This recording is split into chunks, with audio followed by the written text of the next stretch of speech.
Evening airgun fans. Here's a Crossman Fire in 500 FPS Canadian, and here it is pulled apart.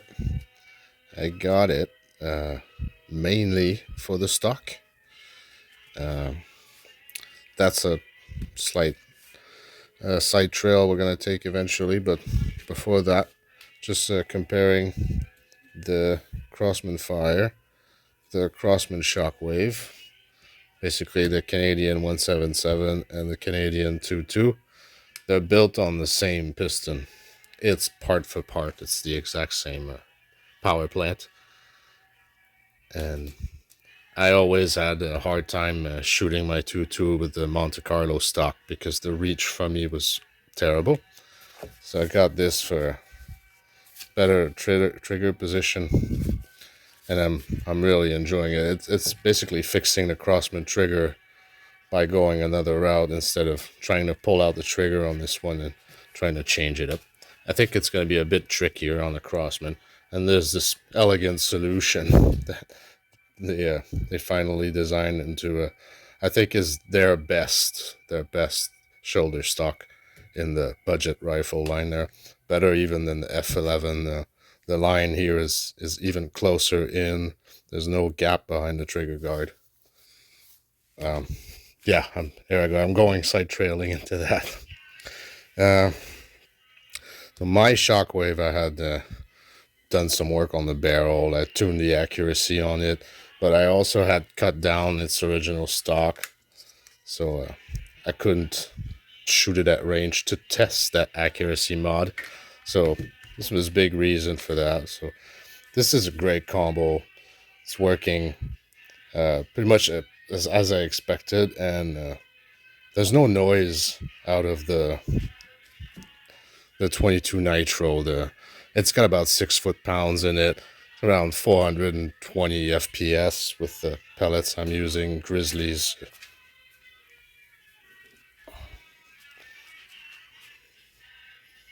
Grizzly 14.2 grain. Yeah, a bit of light. And well, that turned out very well. This I shot as is, not counting this guy at the bottom because I was still zeroing. But pretty much zeroed in one shot, and there I shot 1.5 inches with it. It's not completely weird and gross, but it's gonna need some work. I'm gonna tune out the barrel, give it the right kind of ammo with let me grab them.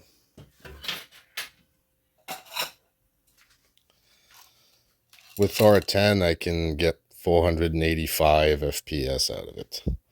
So a bit of accuracy tuning, the right kind of ammo. It's going to do a good backup replacement for my Browning. I've been kind of thinking about that for a few months now. It would be the next best thing after this one if it broke down, or if I had some issues with it, or if I got tired of it, whatever. Next best thing, so got myself a backup for that one.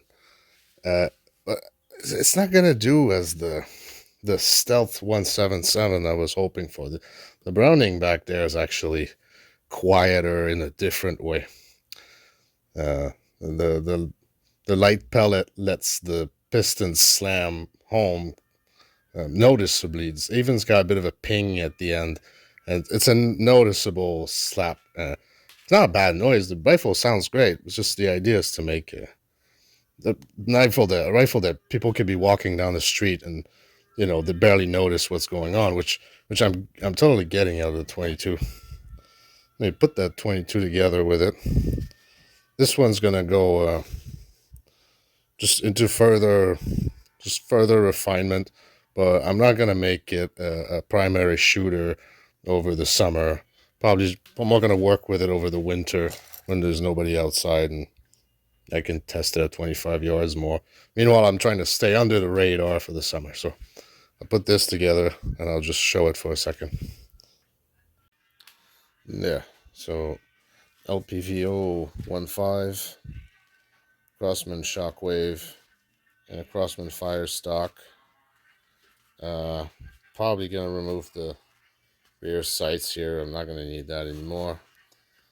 1/2 adapter at the end. Smooth bore extension. Uh, Extra accuracy, and I get a hop up effect out of it. It's a different. Never mind that. It works really well, and well, I don't think I don't feel like swapping in and out. I think this works really well. Shame about this, but at 50% off, I mean, the way I see it, if I could have ordered a spare stock from Crossman, it would have probably cost me 100 and something, and I only ended up paying 120 for the whole gun. So I do have my backup 177 stuff to keep busy over the winter. I do have my silent shooter for the rest of the summer, and I'm getting the same kind of group. It's a lot like this. Uh, I showed it in the post, the last post that I did. I showed a group I pulled with this thing, and I'm not looking for pinpoint dime groups. I get that out of my Serious 22 if I want to. This is enough for a lot of fun, and I mean the grip is just sniper style. The stance, it's really enjoyable. So for that part of it, it's totally pulled off the project. I mean, that was super easy. Hey, see you next time.